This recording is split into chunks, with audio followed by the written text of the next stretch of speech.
السلام علیکم ناظرین آج ہم سورۃ فاتحہ کی آیت نمبر 2 کا ترجمہ اور مفہوم سمجھیں گے۔ آیت نمبر 2، الحمدللہ رب العالمین۔ ترجمہ، تمام تعریفیں اللہ کے لیے ہیں جو تمام جہانوں کا پروردگار ہے۔ ابھی اس کے بھائی ہم ایک جو اس آیت کے اندر ورڈ ہیں وہ ٹوٹل 4 ورڈ ہیں، ابھی ان کا ایک ایک کر کے ہم میننگ سمجھیں گے۔ تو معنی یہ ہے، الحمد کے معنی ہے ہر قسم کی تعریف اور شکر للہ۔ للہ کی معنی صرف اللہ کے لیے مخصوص ہے۔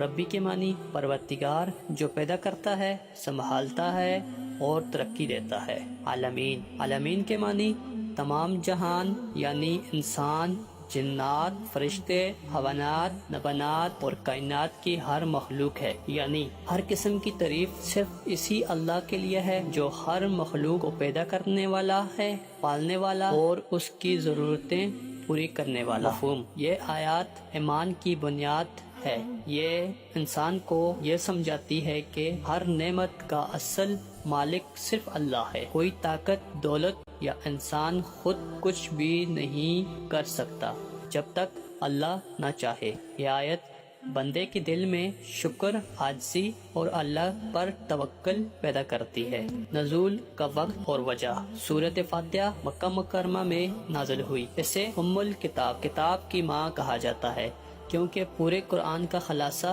اسی میں موجود ہے۔ اس آیات کے نزول کا مقصد بندے کو یہ سمجھانا تھا کہ دعا، عبادت اور تعریف صرف اللہ کے لیے ہے، کسی اور کے لیے نہیں۔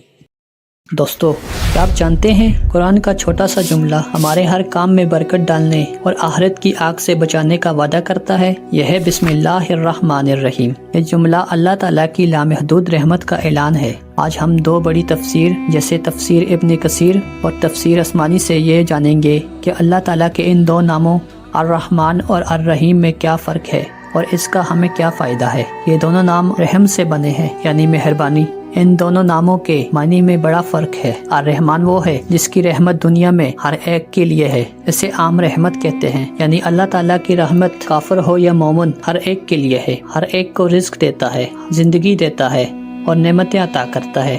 یہ دنیا کی سب سے بڑی مہربانی ہے۔ اور الرحیم وہ ہے جو خاص طور پر آخرت میں صرف اپنے ایمان لانے والے بندوں پر مہربانی کرے گا۔ یہ خاص رحمت ہے، یہ انعام اور جنت کی دائمی مہربانی ہے۔ قرآن نے ہمیں یہ 2 نام ایک ساتھ بتا کر یہ سکھاتا ہے کہ اللہ تعالیٰ سے ڈریں بھی کیونکہ وہ سب کا مالک ہے، اور اس سے امید بھی رکھیں کیونکہ وہ بڑا مہربان ہے۔ حضرت عبداللہ بن مسعود رضی اللہ تعالی عنہ نے فرمایا، بسم اللہ الرحمن الرحیم میں عربی کی گنتی کے حساب سے 19 حروف آتے ہیں۔ یہ 19 حروف ہمیں جہنم کے 19 فرشتوں سے بچانے کی طاقت رکھتے ہیں۔ اللہ تعالیٰ ہمیں ہر کام کو اس کے نام سے شروع کرنے کی توفیق دے، آمین۔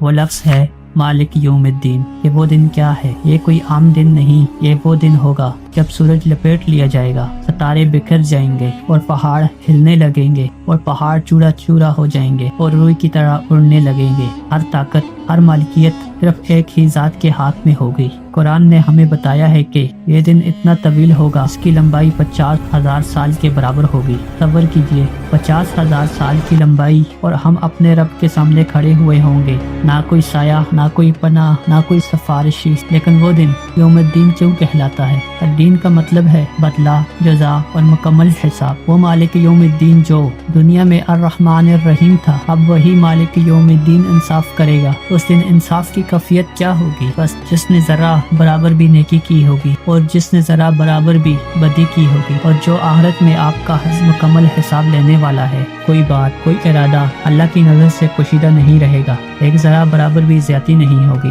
جب آپ اگلی بار یہ آیت پڑھیں تو مت بھولیے گا کہ آپ ایک لفظ ادا نہیں کر رہے ہیں، بلکہ آپ اس مالک سے ایک عہد کر رہے ہیں، اور جو آخرت میں آپ کا مکمل حساب لینے والا ہے، مالک یوم الدین۔ یہ یقین ہمیں آج کے ہر فیصلے سے احتیاط کرنے پر مجبور کرتا ہے۔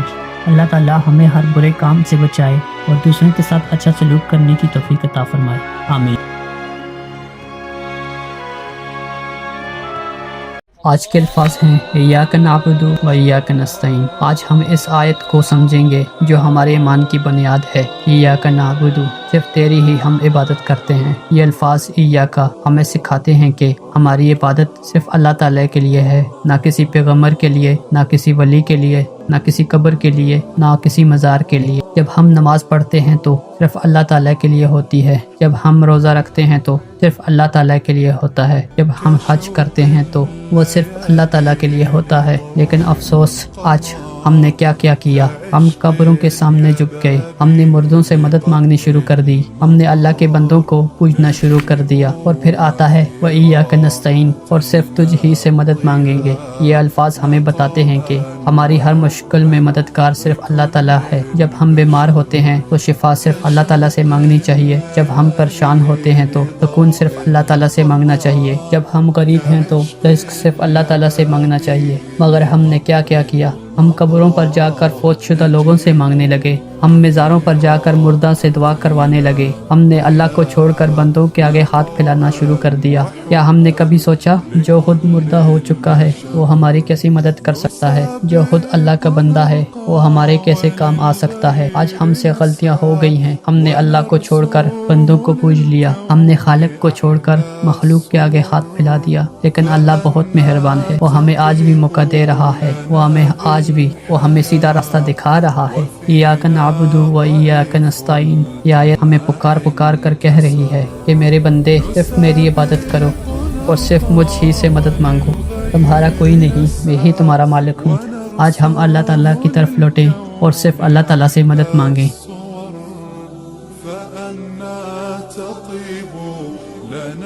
آج کے الفاظ ہیں اہدنا الصراط المستقیم۔ یہ آیت صرف دعا نہیں، یہ اس وقت نازل ہوئی جب مکہ کی سڑکیں شرک کے بوجھ سے ڈوبی ہوئی تھی اور دل اندھیروں میں ڈوبے ہوئے تھے، اور مکہ کے گھر 360 بت اور ایک ایسی قوم جو راستہ تلاش کر رہی تھی، مگر راستہ ان کے ہاتھوں میں نہیں بلکہ ان کے دلوں سے رخصت ہو چکا تھا۔ اسی طریقے میں اللہ تعالیٰ نے اپنے محبوب صلی اللہ علیہ وآلہ وسلم کو یہ الفاظ سکھائے، اہدنا الصراط المستقیم، یعنی اے پروردگار ہمیں سیدھا راستہ دکھا، وہ راستہ جس پر چل کر انسان تیرے قریب ہو جائے۔ یہ وہ دعا ہے جس میں بندہ اللہ تعالیٰ سے ہدایت مانگتا ہے اور ہدایت پر قائم رہنے کی طاقت۔ صراط مستقیم وہ سیدھا راستہ ہے جو انبیاء، صدیقین، شہداء اور صالحین کا راستہ ہے۔ یہ آیت انسان کے عقیدے، عمل، اخلاق اور کردار کو سیدھا رکھنے کی فریاد ہے، یعنی پورے وجود کی اصلاح۔ یہ آیت ہر نماز میں اس لیے رکھی گئی ہے تاکہ مومن بار بار اپنے رب سے وعدہ کرے کہ مجھے بہکا دینے والی دنیا میں تو سیدھا رکھ اور مجھے اپنے نور کی طرف کھینچتا رہے۔ سیدھا راستہ وہ ہے جو صرف قرآن و سنت پر قائم ہو، نہ غلبہ، نہ اندھی تقلید، نہ کسی انسان کی پوجا۔ جب یہ آیت مکہ میں پڑھی جاتی تھی، قریش کے سردار ہنستے، کہتے یہ لوگ ہم سے راستہ مانگتے ہیں، ہم تو اپنے باپ دادا کے راستے پر قائم ہیں، مگر وہ راستہ گمراہی کی طرف جاتا ہے اور اللہ کا راستہ روشنی کی طرف۔ نبی اکرم صلی اللہ علیہ وآلہ وسلم فرمایا کرتے تھے، یہ وہ دعا ہے جس کا قبول ہونا مومنوں کی کامیابی ہے، جو اسے دل سے مانگ لے اللہ اسے کبھی گمراہ نہیں ہونے دے گا۔ اور آج بھی جب بندہ یہ کہتا ہے اہدنا الصراط المستقیم، تو حقیقت میں وہ اللہ سے کہہ رہا ہوتا ہے، اے رب دنیا کے شور میں مجھے بھٹکنے نہ دینا، میری روح کو اس راستے پر رکھ جس کا انجام تیری رضا ہو۔ آج کے الفاظ ہیں صراط الذین انعمت علیہم، لفظ بائی لفظ معنی۔ صراط راستہ، سیدھا اور واضح راستہ۔ الذی جن لوگوں پر، انعمتا تو نے انعام کیا، فضل کیا، نعمت دی، علیہم ان پر، مکمل معنی اس راستے پر چلا جو ان لوگوں کا ہے جن پر تو نے انعام کیا۔ انعام پانے والے کون ہیں؟ قرآن مجید میں سورہ نساء کی آیت نمبر 69 میں ان لوگوں کی وضاحت کی گئی ہے۔ نبی اور رسول یعنی اللہ کے پیغمبر، صدیقین سچے لوگ جو ہر بات پر سچے ہیں، اللہ پھر آتا ہے شہید کی راہ میں جان دینے والے، صالحین نیک اور اچھے لوگ۔ یہ چار گروہ وہ ہیں جن پر اللہ کا انعام ہوا۔ یہ راستہ کون سا ہے؟ یہ وہ راستہ ہے جو سیدھا ہے، کوئی ٹیڑھا پن نہیں، کھڑا ہے، دین اسلام پر اللہ تک پہنچاتا ہے، جنت کی طرف لے جاتا ہے۔ اس راستے کا فائدہ کیا ہے؟ دنیا میں سکون ملتا ہے، آخرت میں جنت ملتی ہے، اللہ کی رضا حاصل ہوتی ہے، گمراہی سے بچاؤ ہوتا ہے۔ یہ وہ دعا ہے جو اللہ تعالیٰ نے خود ہمیں سکھائی تاکہ ہم نماز میں اس راستے پر چلنے کی دعا مانگیں۔ یہ راستہ ہے قرآن و سنت کا راستہ ہے، یہ اسلام کا واضح سیدھا راستہ ہے۔ یہ دین اور حق پر چلنے والوں کا راستہ ہے، یہ انبیاء اور صالحین کا راستہ۔ ہم ہر نماز میں یہ دعا مانگتے ہیں، یا اللہ ہمیں وہ راستہ دکھا جو تیرے انعام والوں کا راستہ ہے۔ یہ ہمارے ایمان کی سب سے بڑی دعا ہے۔ اللہ تعالی ہم سب کو اس سیدھے راستے پر چلنے کی توفیق دے، آمین۔